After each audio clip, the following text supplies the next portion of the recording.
ہم چند دوست صرف قرآن میں یقین کر رکھتے ہیں اور قرآن ہی کو فالو کرنا چاہتے ہیں، احادیث پر ہم یقین نہیں رکھتے اور کہتے ہیں کہ اگر رسول اللہ صلی اللہ علیہ وسلم کی زندگی قرآن ہے تو ہم بھی بہتر ہے کہ قرآن ہی پڑھیں۔ آپ کی کیا رائے؟ اس کے بارے میں ایک اصول کی بات سمجھ لیجیے، اور وہ یہ کہ قرآن دین کی پہلی کتاب نہیں ہے، قرآن دین کی آخری کتاب ہے۔ یعنی جس دین کو اسلام کہا جاتا ہے، اس کی ابتدا قرآن سے نہیں ہوئی، اس کی ابتدا آدم علیہ السلام سے ہو گئی۔ تمام پیغمبر یہی دین لے کر آئے۔ قرآن یہ کہتا ہے کہ یہودی، مسیحی سب مسلمان ہیں، اور یہ خود فرقے بن گئے۔ جس طرح محمد الرسول اللہ صلی اللہ علیہ وسلم کے بعد فرقے بن گئے ہیں، ایسے ہی پہلے فرقے بن گئے۔ وہ اسی حیثیت سے ان کو خطاب بھی کرتا ہے، ان کو بھی اللہ کی کتابیں دی گئی۔ تو یہ اللہ کی دعوت، اللہ کا پیغام، اللہ کا دین، یہ سب پیغمبروں کا دین ہے۔ لہذا تمام پیغمبروں کو جو ہدایت دی گئی، قرآن نے خود اس کی تاکید کر دی ہے کہ ہمیں بھی اس کی پیروی کرنی ہے۔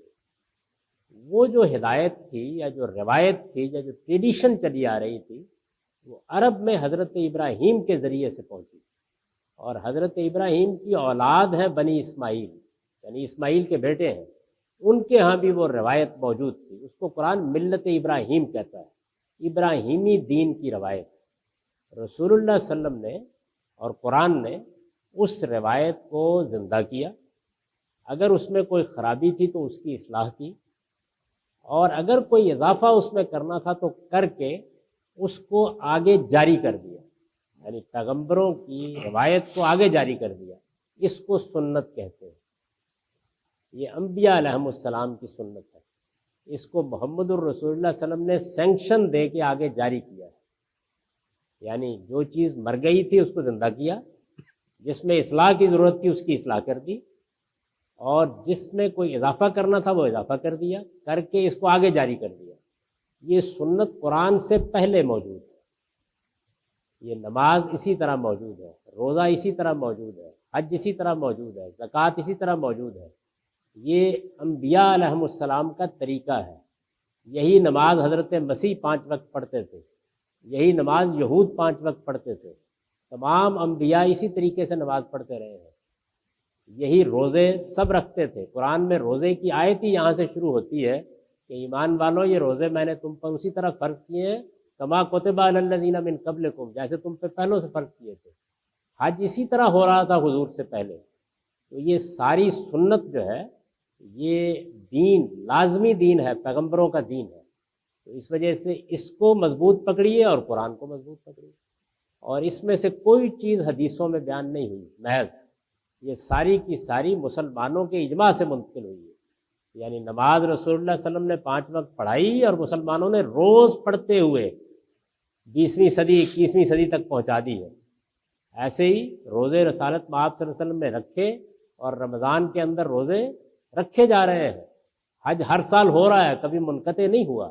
تو جیسے قرآن منتقل ہوا ہے، ایسے ہی یہ سنت منتقل ہوئی ہے۔ اس میں کبھی کوئی اختلاف نہیں ہوا، اس میں آج بھی کوئی اختلاف نہیں ہے۔ یہ بالکل تمام اختلافات سے بالا ہے۔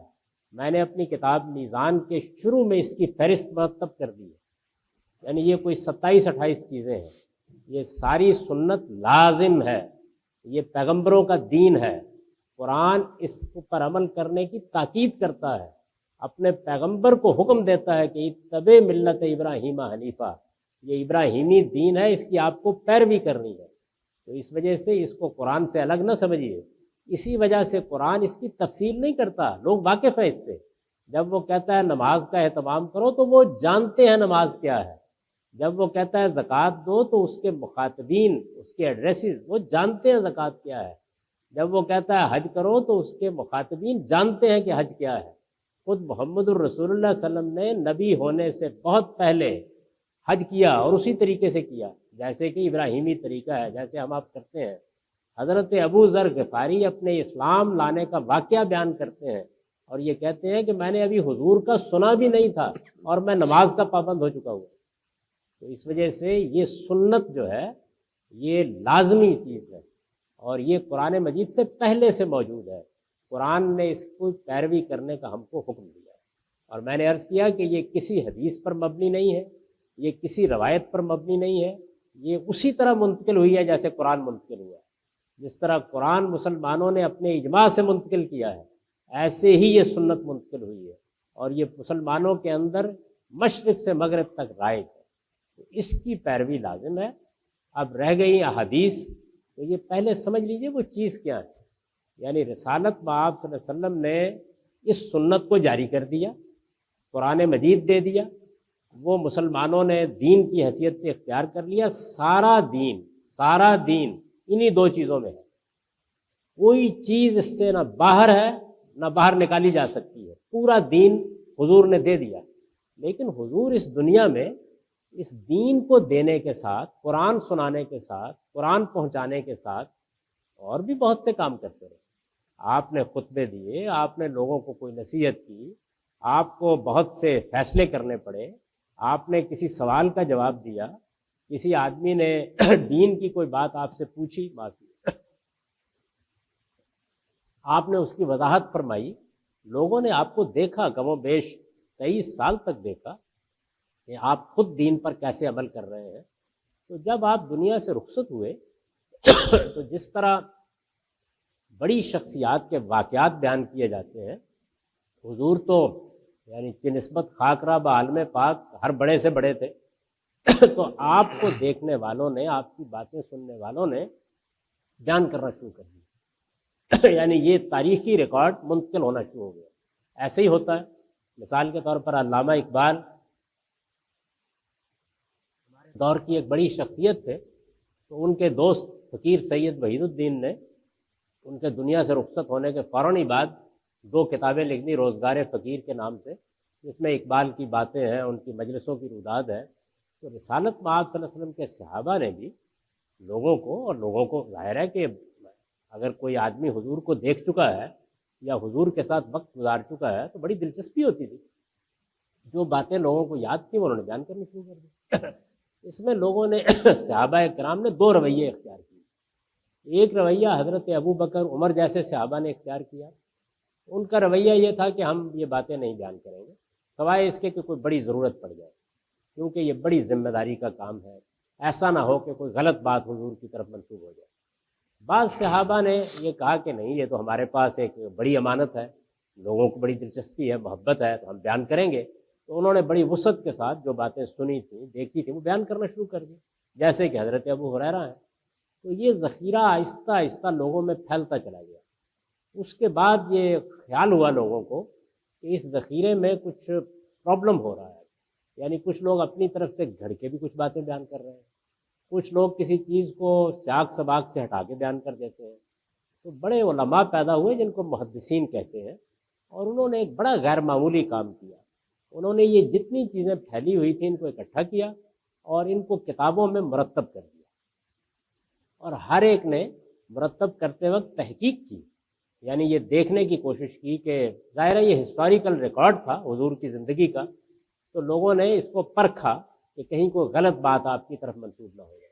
اس کے لیے کچھ اصول بنائے گئے پرکھنے کے لیے، اس ہسٹوریکل ریکارڈ کو مرتب کرنے والوں نے کچھ اصول بنائے۔ وہ اصول 2 طرح کے تھے۔ ایک یہ اصول بنائے گئے کہ جو آدمی بھی یہ بیان کر رہا ہے، اور ظاہر ہے کہ صورت یہ بن گئی تھی کہ 2-3 لوگ درمیان میں آ گئے، یعنی ایک آدمی یہ کہتا تھا میں نے فلاں سے سنا ہے، وہ یہ کہتا تھا میں نے فلاں سے سنا ہے۔ تو انہوں نے ان سب بیان کرنے والوں کے حالات زندگی مرتب کیے اور دیکھا کہ ان کا کردار کیا ہے۔ یہ تحقیق کرنے کی کوشش کی کہ ان کا حافظہ کیسا تھا، یعنی بڈھے ہو کر اختلاط ذہنی کا شکار تو نہیں ہو گئے، نہ سمجھ تو نہیں تھے۔ تو یہ تحقیق کر کے دیکھا کردار کیسا تھا، ان کا حافظہ کیسا تھا، فہم کیسا تھا، اور یہ کہ تاریخی طور پر ان لوگوں کی ملاقات بھی ہوئی ہے، ممکن ہے۔ یہ چیزیں انہوں نے بیان کرنے والوں میں دیکھی، اور جو کچھ بیان کیا جا رہا تھا اس کے لیے بھی ایک معیار بنایا کہ اس میں کوئی چیز قرآن کے خلاف تو نہیں ہے، اس میں کوئی چیز سنت کے خلاف تو نہیں ہے، اس میں کوئی چیز علم اور عقل کی مانی ہوئی باتوں کے خلاف تو نہیں ہے۔ تو ان دونوں چیزوں کو سامنے رکھ کر ہر آدمی نے اپنی تحقیق کے مطابق ایک کتاب مرتب کر دی۔ یہ کتابیں ہیں جن کو آپ بخاری، مسلم کہتے ہیں۔ یعنی رسول اللہ کی زندگی کا تاریخی ریکارڈ جو لوگوں کی زبان سے پہنچا اس کو تحقیق کر کے لوگوں نے مرتب کر دیا، اس کو حدیث کہا جاتا ہے۔ اس سے نہ دین میں کسی ایک تنکے کا اضافہ ہوتا ہے نہ کمی ہوتی ہے۔ یہ رسالت آپ صلی اللہ علیہ وسلم کے علم اور عمل کا ریکارڈ ہے، بڑی پاکیزہ چیز ہے، اس پر پہلے بھی تنقید اور تحقیق کی جاتی رہی ہے، یہ اس کے بعد میں بھی کی جاتی رہے گی، ہم بھی کر سکتے ہیں۔ تو اس کو تحقیق تنقید کی نگاہ سے دیکھنا چاہیے، اور جو بات بہت مستند ہو، جس پہ اطمینان ہو، جس میں یہ جو معیار میں نے آپ کو بتایا ہے اس پر وہ پوری اترتی ہو، بس اسی کو حضور کی نسبت سے بیان کرنا چاہیے۔ پڑھیے کہ یہ حضور کی زندگی کا تاریخی ریکارڈ ہے، ہسٹوریکل ریکارڈ ہے۔ دین سارا کا سارا قرآن و سنت میں ہے، اور وہ بالکل محفوظ ہے، وہ کسی کی تحقیق کا محتاج نہیں ہے، وہ اس امت کو منتقل ہے۔